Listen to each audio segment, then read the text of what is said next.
महाभारत में कौन कहां खड़ा हुआ, ये इतिहास में दर्ज हुआ है। रविदास जी, मुझे स्मरण है जब भारत के विभाजन का प्रस्ताव कांग्रेस वर्किंग कमेटी ने मंजूर किया, जिसमें गांधी भी शामिल हुए थे। उस वर्किंग कमेटी में लोहिया और जयप्रकाश भी थे। आपको बताऊं रविदास जी, और लोहिया और जयप्रकाश के जीवन की सबसे बड़ी गलती मैं ये मानता हूं, उस दिन वो दोनों मौन हो गए थे। मौन हो गए थे जयप्रकाश और लोहिया। इतिहास में जाके देखिए, वो इतिहास टिप्पणी करता है। तभी अमिताभ अग्निहोत्री ने पढ़ा कि उस वर्किंग कमेटी में जिसमें देश के विभाजन का प्रस्ताव मंजूर हुआ, जयप्रकाश और लोहिया मौन हो गए थे। जवाहरलाल जी उसके पक्ष में थे, ये तो हम जानते हैं। लेकिन सवाल लोहिया और जयप्रकाश मौन क्यों हो गए? सवाल यह है कि मुलायम सिंह मौन क्यों हो गए? मुलायम सिंह की आवाज गूंजनी चाहिए थी, उनका वोट दिखना चाहिए था देश को, उनका वोट दिखना चाहिए था। वाणी विलास नहीं, वाणी विलासिता नहीं, वोट दिखना चाहिए था। लगता कि हां, उत्तर प्रदेश का एक बड़ा नेता और उसने देश को एक बड़े संकट से बचाने में निर्णायक भूमिका का निर्वाह किया, वो नहीं हुआ जी। और इसीलिए हमें सवाल उठा रहे हैं समाचार प्लस पर कि उत्तर प्रदेश के दो कद्दावर नेता जो सत्ता को इधर से उधर करते हैं, मायावती और मुलायम सिंह जी, क्या उनके कहने और करने में भारी विभेद है, भारी अंतर है? और उत्तर प्रदेश की जनता को अपने अंतःपुर में जाकर, अपने दिल पर हाथ रखकर यह बात खुद से सवाल करके जवाब ढूंढना पड़ेगा कि अगर मायावती जी और मुलायम सिंह जी दोनों लोगों ने 2 घंटे पहले तक सदन में एफडीआई के विरोध में भाषण दिया, मायावती जी लोकसभा में नहीं राज्यसभा में है, उन्होंने सदन के बाहर दिया, उनकी पार्टी के दारा सिंह चौहान जी ने सदन के भीतर पानी पी पी कर सरकार के इस कदम को कोसा, और माया और मुलायम एक साथ एक ही प्लेटफॉर्म पर खड़े होकर सरकार को बचाने के लिए सदन से बाहर क्यों आए, यह प्रदेश की जनता को पूछना चाहिए। और एफडीआई को लागू प्रदेश में ना करने वाली सत्तारूढ़ समाजवादी पार्टी अगर एफडीआई की मुखालफत करती है, और जो एफडीआई यूपी के लिए सही नहीं, वो देश के बाकी 11 प्रदेशों के लिए सही कैसे होगा? मुलायम सिंह जी को इसका भी जवाब देना होगा।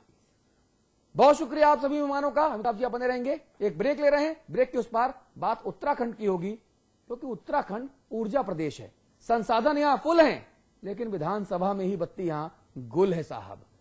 क्यों है ये कारनामा, ये बताएंगे ब्रेक के उस पार।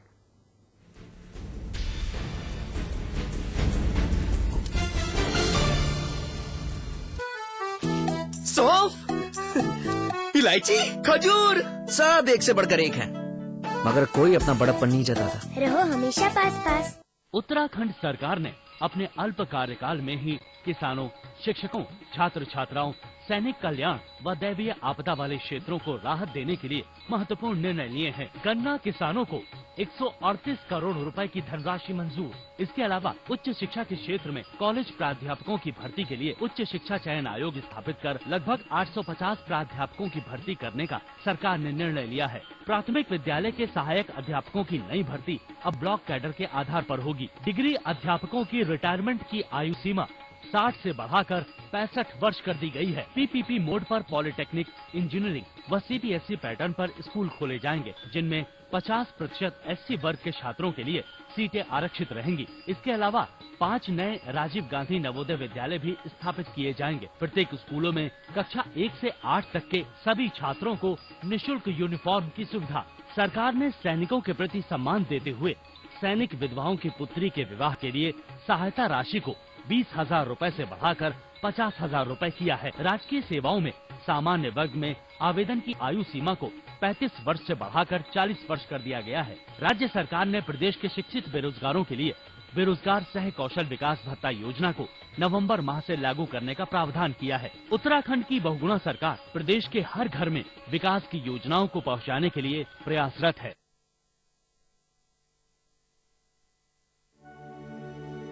स्वाद बड़ी चीज है, स्वाद से बढ़कर कुछ नहीं। तुलसी सादा पान मसाला।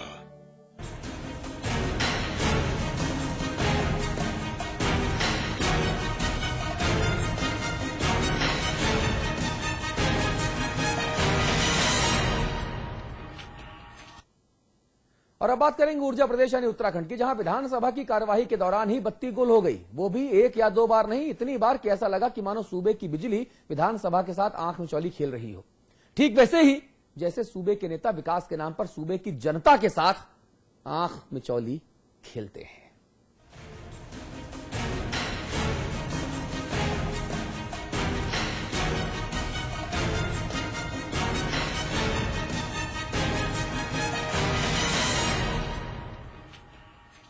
इस मुद्दे पर बात करेंगे। हमारे साथ दिल्ली में अमिताभ अग्निहोत्री जी मौजूद हैं, देहरादून आपको लेकर चलेंगे। हमारे साथ दिलीप महंत साहब हैं, आप बीजेपी के नेता हैं, आप विधायक हैं।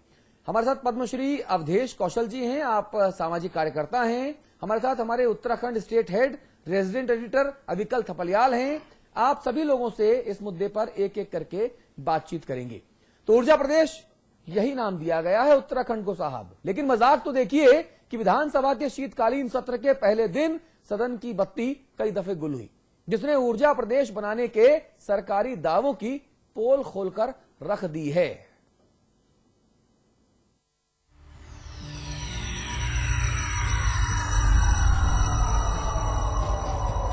भुक भुक करता ये बल्ब,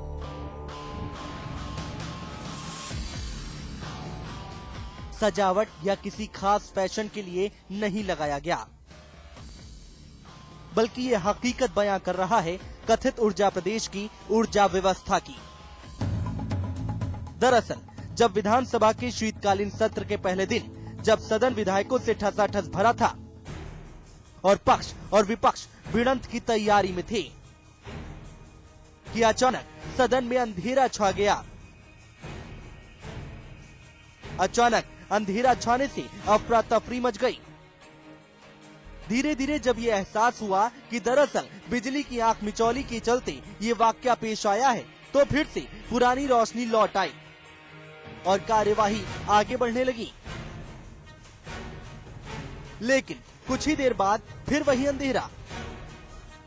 उसके बाद तो मानो सिलसिला ही चल निकला और बिजली आंख मिचौली का खेल खेलने लगी। अभी बिजली वालों ने बताया है कि विधानसभा के हॉल में यूपीएस नए लगाए हैं, तो उसमें ज्यादा किसी कारणवश ये बार बार कट हो रहा था। वो अभी उनको वैसे तो पहले कह रहे थे कल भी टेस्ट किया, बाकी सारे विधानसभा के भवन में भी आ रही थी, लेकिन उस हॉल में नहीं आ रही थी। तो अभी सारे अधिकारी आ गए हैं, इसकी हम जांच कराएंगे और जिसका दोष पाया जाएगा उसके विरुद्ध कार्रवाई करेंगे। अब सूबे की विधानसभा का ये हाल है तो बाकी जगहों की हालत का अंदाजा तो लगाया ही जा सकता है। लिहाजा बीजेपी ने मौके का फायदा उठाते हुए सरकार की जमकर लानत मलानत करनी शुरू कर दी। कई बार बिजली आती थी, बिजली बिल्कुल वो बंद हो जा रही थी। इस प्रकार से जब विधानसभा के अंदर कुछ सुनाई नहीं दे रहा, कुछ दिखाई नहीं दे रहा था, पूरा अंधेरा था, तो इस समय विपक्षी के द्वारा सारे विधायकों द्वारा कहा कि माननीय ऊर्जा मंत्री इस्तीफा दें, और तब तक भी करीब 2-3 मिनट तक भी बिजली नहीं आ पाई। बिजली नहीं आने के कारण उसके बाद सीधे विधानसभा अध्यक्ष जी ने सदन को स्थगित कर दिया। अब ऐसी हालत में सूबे का आम आदमी अपने घर में 24 घंटे बिजली की अपेक्षा करे तो भला ज्यादती के अलावा और क्या कह सकते हैं। राहुल शेखावत, देहरादून, समाचार प्लस। अविकल जी, मुझे लगता है कि जो बिजली की आंख मिचौली है, इससे नेताओं को सबक लेने की जरूरत है कि भैया आप भी तो जनता से आंख मिचौली करते हो, अब बत्ती आपके साथ कर रही है तो फिर काहे को। मैं थोड़ा बिजली पे बात करने से पहले जी। जो हमारी ऐतिहासिक विधानसभा है, हाँ। इस पर मैं थोड़ा सा रोशनी डालूंगा। तो बिल्कुल डालिए। और बत्ती अमिताभ जी, आपके लिए भी आपके लिए भी ये जानना जरूरी है। बत्ती कहां से लाएंगे रोशनी डालने के लिए? हाँ हाँ, मैं डाल रहा हूँ, अपनी तरफ से डाल रहा हूँ, मैं चैनल की रोशनी है जी। चैनल में हमारे यहाँ बड़े हॉर्स पावर का जनरेटर लगा है जी, तो उससे मैं डाल रहा हूँ जी। कि जो विधानसभा जो हमारी ये जो बनी है, पहले तो ये नदी के किनारे बनी है।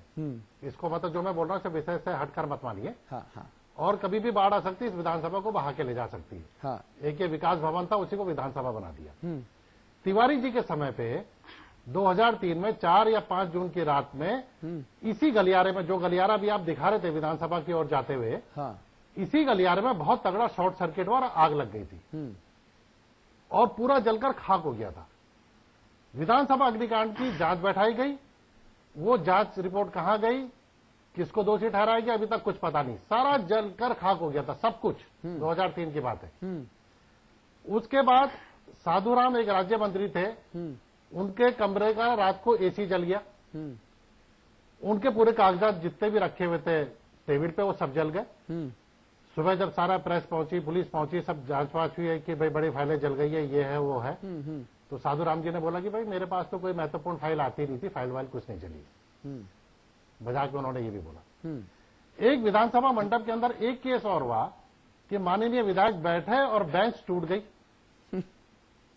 बेंच ही टूट गई, तो वो बेंच घोटाला हो गया।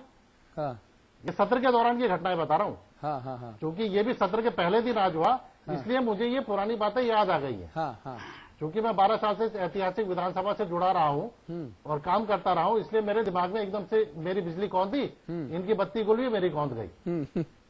तो पहली बात तो ये हो गई है। हाँ और शॉर्ट सर्किट की और इस तरीके की दर्जनों घटनाएं कई बार हो चुकी हैं, महीने में 2-3 बार होती है।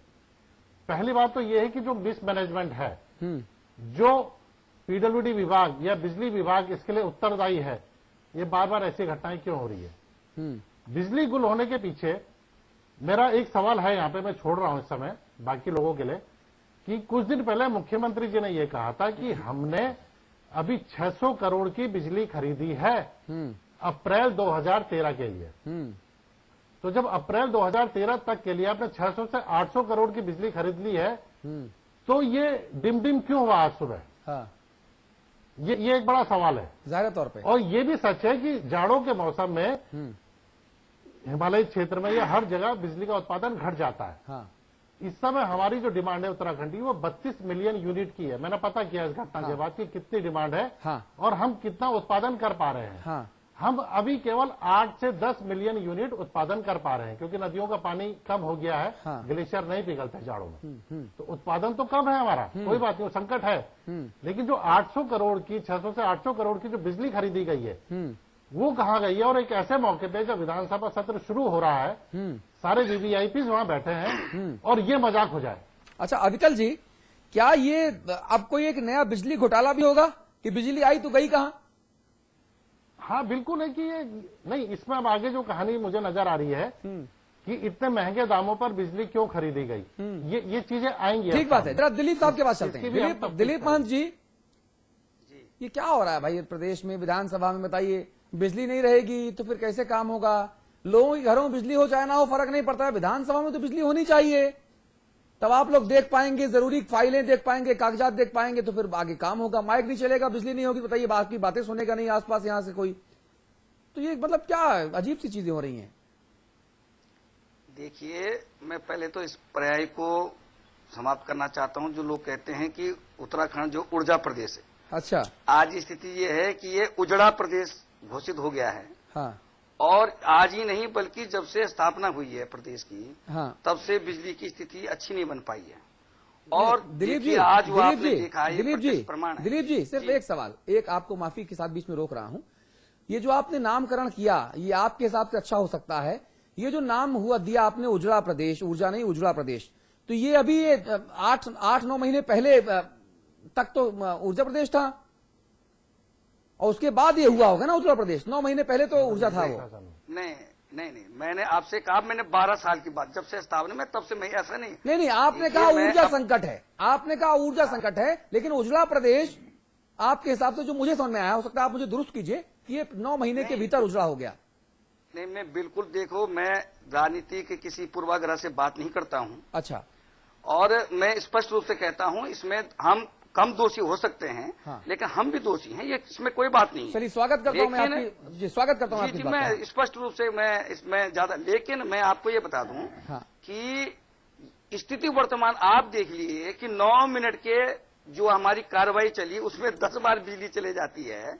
और आप देखिए, सारा शासन, सारा सरकार, सारे मुख्यमंत्री से लेके सारे के सारे लोग वहां रहते हैं, और उसके बाद ये गैर जिम्मेदारना वाला ये कार्य होता है। हाँ। तो आप समझिए कि सरकार की दिशा दशा क्या है। हाँ। ये आप इसका अर्थ लगा सकते हैं, मैं इसके बारे में ज्यादा टिप्पणी नहीं करना चाहता। अच्छा, मुख्यमंत्री जी क्या कहते हैं, जरा ये सुन लेते हैं, इस पर और आगे बात करेंगे।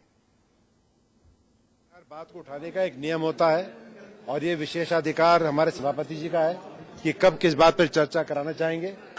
और ये बहुत ही आपत्तिजनक बात है संसदीय प्रणाली में कि हमारे विपक्ष के नेता डिप्टी स्पीकर का जो निर्विरोध चुनाव हुआ